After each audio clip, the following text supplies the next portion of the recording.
Before I do anything further, I just want us to date back and go down the timeline to why South Africa and actually the entire world deems this as a very important day, but especially in South Africa. The year is 1954, and the government of that time in South Africa put in effect the Bantu Education Act. The Bantu Education Act was a requirement that all black children go to school, primary, secondary, and tertiary education. This resulted in a lack of quality education for all black children, with inadequately trained teachers, with non-conducive environments. There was just a lot of things that highlighted the inequality of the time under the apartheid regime. Fast forward to 1976.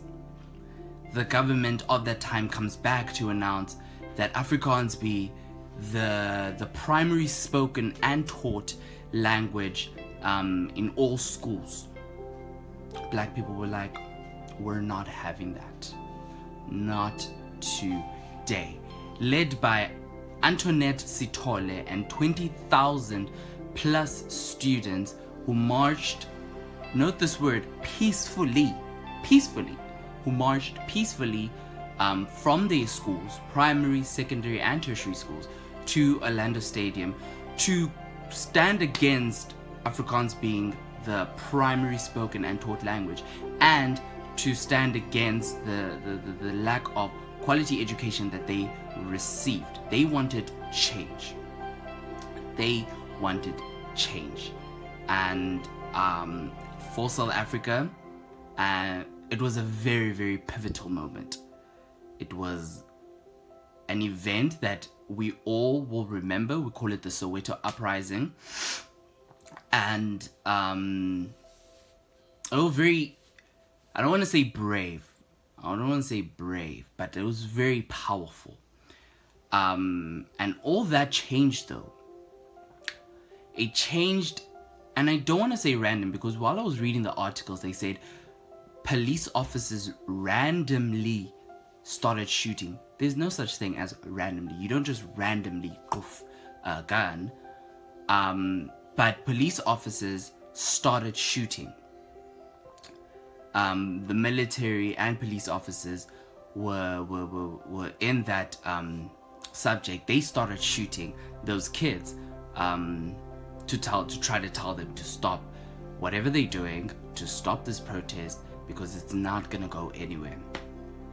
And that is where we get the famous Hector Peterson shot, where it's a 13-year-old boy who was shot dead, and he was carried by a male friend, and next to the male friend there was a female friend, and she was crying while they were both running and I believe trying to save the boy.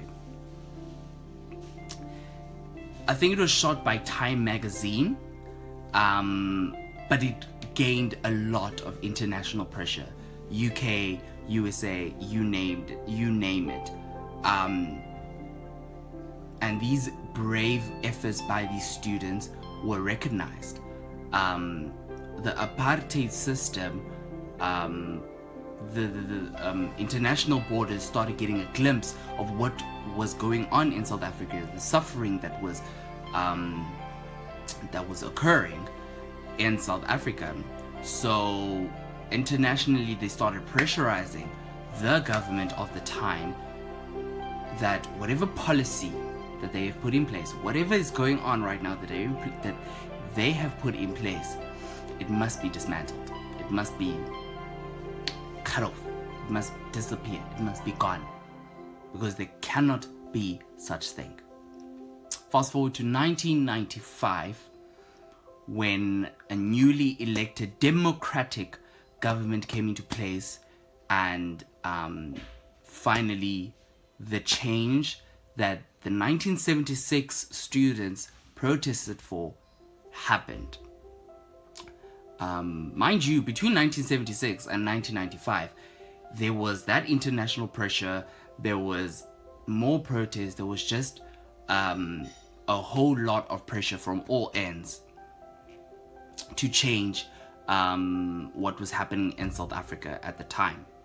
So that is where in 1995, that newly elected democratic government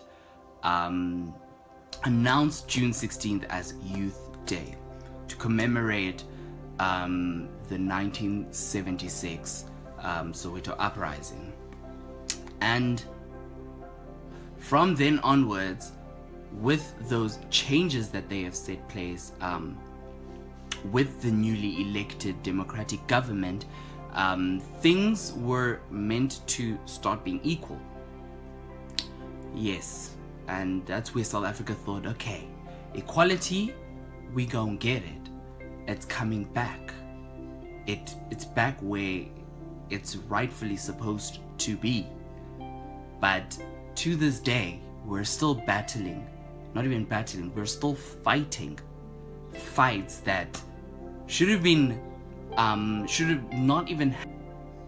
I don't understand how it is still to this day we are fighting one thing.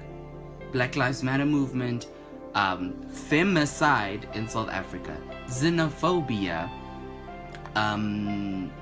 discrimination, homophobic attacks. There's just so much that we're fighting. We're fighting for basic human rights. We're fighting for basic human life. We're fighting to stay alive. It's just things that don't make sense, and things that I really try my hardest to fight and tackle, and I try my hardest back in the background to really dismantle this horrible system that we live in. But that is not the conversation that we're going to get into now. I believe that it's a conversation that we need to get into, and it's a conversation that, yes, it's a conversation that it's going to happen. It's definitely going to happen. But I have a poem for you guys that was done by a friend of mine doing practical work. And it's a powerful poem. I believe it's a really, really powerful poem.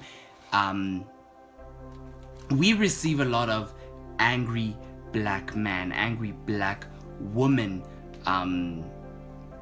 statements that are attached to black people. And as much as I am, and yes, I am angry. I have every right to be angry. I have every right to be angry. Because I can't believe I have to fight for what is rightfully mine, my life. That doesn't make sense to me. So I have every right to be angry, and I have every right to express that anger, whether peacefully, whether not peacefully, in whatever way I express that. You're going to accept that, and you're going to figure that out and find a way to change what I am doing. Not to change what I am doing, to change what you're doing, to change what I'm against. But anyways, let me just get right into it, and yeah, and I just wanna also read it so we hear every piece of emotion that comes out. I am a black man. Black, yes, black. The injustices done to me, they will forever affect society. To think times have changed yet remain the same brings unrest to my soul to know that my kind will never be considered equal. My kind. My kind. It's sad to see separation and categorization from people created under one God. Yet we sit under a government fighting for rights and laws that only apply to one kind. Freedom to move, the right to live, innocent till proven guilty. We are all protected under the one law, are we not? But I am a black man. Black, yes, black. My demise brought light to work that must still be done. The battle for equality still goes on, and I go on. I go on to symbolize that the battle for equality still goes on.